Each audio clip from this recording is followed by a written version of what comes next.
శ్రీ గురుభ్యో నమ. శ్రీమాత్రే నమ. శివాయ గురవే నమ. గురవే సర్వలోకానాం భిషజే భవరోగిణః నిదయే సర్వవిద్యానాం దక్షిణ మూర్తయే నమ. సరస్వతీ నమస్తుభ్యం వరదే కామరూపిణి విద్యారంభం కరిష్యామి సిద్ధిర్భవతు మే సదా. శరన్నవరాత్రి మహోత్సవాల్లో భాగంగా 7వ రోజైనటువంటి బుధవారం నాడు అమ్మవారిని మనం మహాసరస్వతి రూపంలో ఆరాధన చేసుకోవడానికి మళ్ళీ మీ ముందుకు వచ్చేసాను నేను. ఏమిటి రేపొద్దున మహాసరస్వతి అంటే ఎవరు? స్వర అనేటువంటి శబ్దం నుంచి ఉద్భవించింది కనుక ఈవిడికి శారద సరస్వతి అని పేరు వచ్చిందనమాట. స్వర అంటే అక్షరం అని అర్థం, స్వర అంటే నాదం అని అర్థం, స్వర అంటే వేదం అని అర్థం. అందుకని ఈ 3 రూపాలని కూడా అమ్మవారు మూర్తిభవించినటువంటి రూపం కనుక అమ్మవారిని సరస్వతి, మహాసరస్వతి. మహా అంటే ఈవిడ స్థాయిలో చాలా పెద్ద ఆవిడ. చెప్పాను రేపు ఈ రోజు నుంచి వచ్చిన రూపాలన్నీ మహాలక్ష్మి, మహాసరస్వతి, మహాదుర్గ, మహిషాసుర మధ్య మహాశబ్దాలు. మొట్టమొదటి వీడియోలో నేను మీకు చెప్పాను, ఏదైతే మనకి ఆ మూల ప్రకృతి నుంచి వచ్చినటువంటి పరమేశ్వరుడు యొక్క మూల శక్తి ఏదైతే ఉందో అది ప్రకృతిని, ప్రకృతి నుంచి వచ్చినటువంటి ప్రధాన రూపాలు 5 అని, పరమేశ్వరుని యొక్క జ్ఞానశక్తి శారదా రూపమని, పరమేశ్వరుని యొక్క ఐశ్వర్య శక్తి మహాలక్ష్మి అని, పరమేశ్వరుడి యొక్క ధైర్యశక్తి దుర్గాని, పరమేశ్వరుని యొక్క తేజశక్తి గాయత్రిని, పరమేశ్వరుని యొక్క ప్రేమ శక్తి రాధాదేవి అని చెప్పి మనం చెప్పుకున్నాం. అందులో వచ్చిన ఆవిడ ప్రకృతి నుంచి ప్రధానంగా వచ్చినటువంటి రూపమే ఈ మహా సరస్వతి జ్ఞానశక్తి. ఆ పరమేశ్వరుడు యొక్క జ్ఞానశక్తి ఈ మహాసరస్వతి. ఈ మహాసరస్వతి ఏ రాక్షసులను చెప్పింది? అసలు యుద్ధంలో జరిగిన మొత్తం అందరు రాక్షసుల్ని చంపడానికి ప్రధానమైనటువంటి పాత్ర ఈ సరస్వతి. మంత్రిణ్యంబ విరచిత విశుక్ర వదతోషిత చదువుకుంటున్నాం. ఇలాంటి వ్యూహ రచన అంతా చేసింది ఆవిడే కనుక యుద్ధంలో అందరి రాక్షసుని సంహరించినటువంటి ఆ జ్ఞానాన్ని ప్రసాదించిన ఆవిడ కూడా ఈ సరస్వతి కింద చెప్తాం. అంతేకాకుండా ఈవిడ చూడండి, మన అమ్మవార్లందరూ ఇప్పుడు ప్రధానంగా బండాసుర సైన్యాన్ని సంహరించడానికి బయలుదేరి వెళ్ళినప్పుడు ఈ బండాసురుడు ఏం చేశాడంటే ఒక మూకాస్త్రం అనేటువంటి ఒక అస్త్రాన్ని వేశాడు. మూకాస్త్రం అంటే మూగతనం వచ్చాడు, మాట భావ వ్యక్తీకరణ ఎవరికి చెప్పుకోలేకపోవడం, అలాంటి అసురుని వేశాడనమాట మూకాస్త్రం. మూకాసురుడు అనేటువంటి రాక్షసుడు అస్త్రం నుంచి పుట్టాడు. వచ్చి ఏం చేశాడు, మొత్తం అందరి దేవతల్లో ఉన్నటువంటి జ్ఞానాన్ని లాగేసుకున్నాడు. లాగేసుకోవడం వల్ల ఏంటి వచ్చింది? యుద్ధంలో ఒక ఆయుధం ఎలా పట్టుకోవాలి, దాన్ని ఎలా ఉపయోగించుకోవాలి, దాన్ని ఎలాగ మనం దాంతో యుద్ధం చేయాలనే జ్ఞానాన్ని అంతా నశింపజేసేసాడు.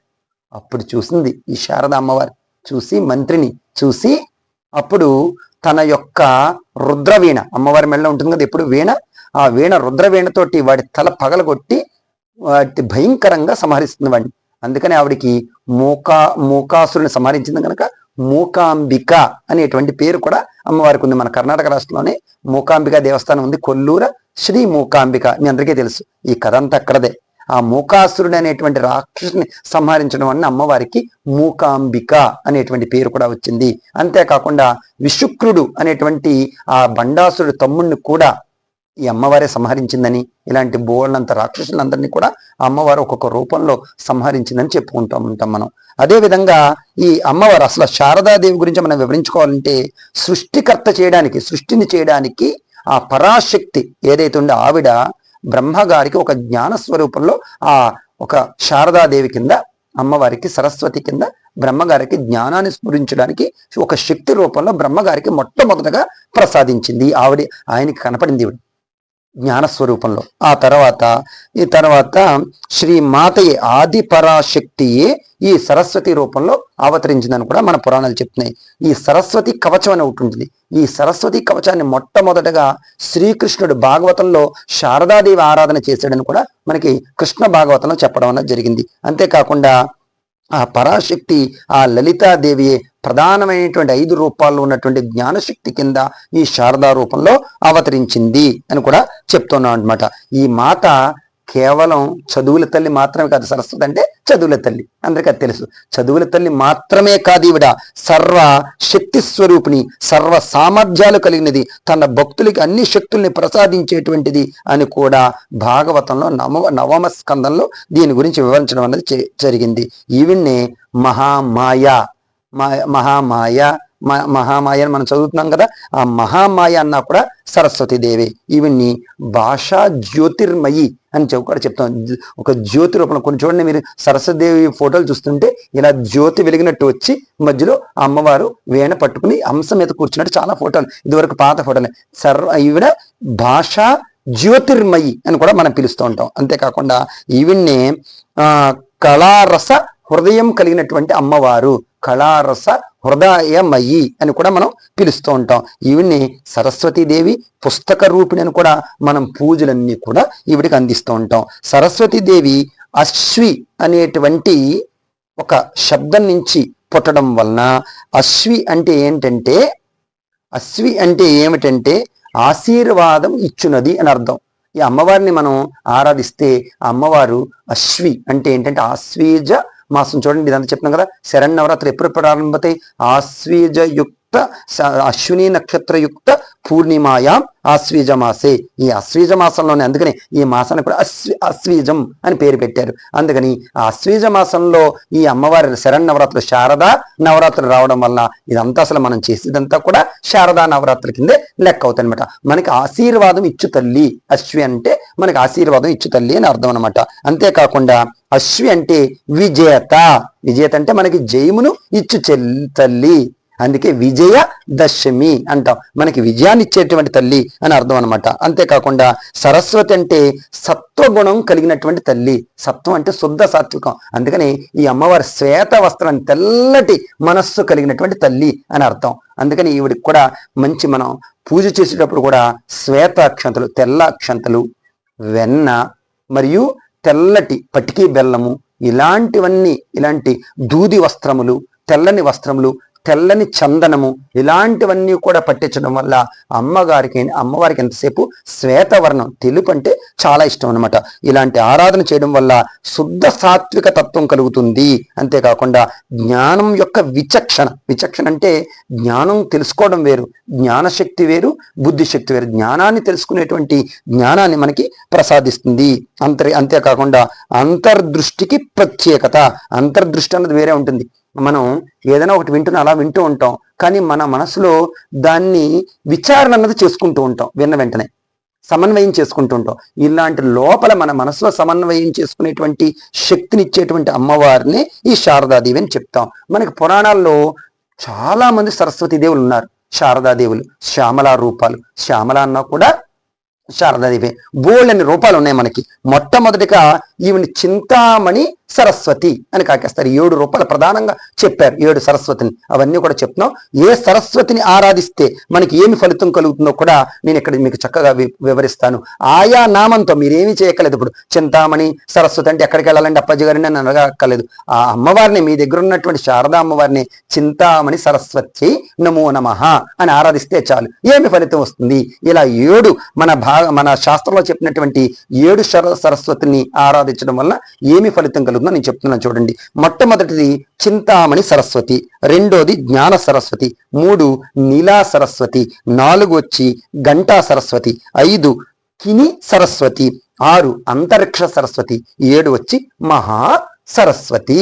ఈ 7 రూపాలు. చింతామణి సరస్వతి అంటే చెప్పాను కదా ఇందాక, శృతి అనేటువంటి పేరు నుంచి పుట్టిన వల్ల సరస్వతి అయిందని చెప్పాం. ఈ చింతామణి సరస్వతి అంటే ఈవిడ ఆకుపచ్చ రంగు. చింతామణి అంటే ఆకుపచ్చ రంగంలో ఉన్నటువంటి మణి అర్థం. అలాంటి చింతామణి సరస్వతిని మనం ఆరాధించడం వలన తెలివితేటలు పెరుగుతాయి, జ్ఞానం కలుగుతుంది, ఇచ్ఛాశక్తి పెరుగుతూ ఉంటుంది అనమాట. అంటే రెండో సరస్వతి వచ్చి జ్ఞాన సరస్వతి.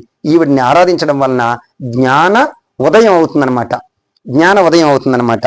అంటే జ్ఞానం ఉదయించడం అంటే అర్థం ఏంటి? జ్ఞానం అందరికీ ఉంటుంది, కానీ అది వికసించాలి. పువ్వు ఎలాగైతే మొగ్గగా ఉన్నది వికసిస్తుందో అలా వికసిస్తే జ్ఞాన ఉదయం అంటారు. ఇలాంటి జ్ఞానాన్ని ఉదయించాలంటే మనకి జ్ఞాన సరస్వతి కావాలి. తర్వాత నీలా సరస్వతి. నీలా సరస్వతిని ఆరాధిస్తే బ్రహ్మగారికి, నీలా సరస్వతి బ్రహ్మగారికి వేదాలను సృష్టించడానికి తన స్మృతి జ్ఞానాన్ని పంచిన ఆవిడ ఈ నీలా సరస్వతి. అంతేకాకుండా ఈ నీలా సరస్వతి సూక్తం ఇవన్నీ ఆరాధించడం వలన పిల్లలందరికీ కూడా మంచి చదువులు రావడం, అంతేకాకుండా చదువుల్లో మంచి మార్కులతో ఉత్తీర్ణులు అవ్వడం ఇలాంటివన్నీ జరుగుతూ ఉంటాయి అనమాట. అది కాకుండా తర్వాత 4వ సరస్వతి వచ్చి ఘంటా సరస్వతి. ఘంటా సరస్వతి అంటే సృష్టి స్పష్టంగా ఈ ఘంటా సరస్వతిని ఆరాధిస్తే ఏమవుతుందంటే ఇక్కడ స్వర రూపంలో ఉంటుంది ఆవిడ.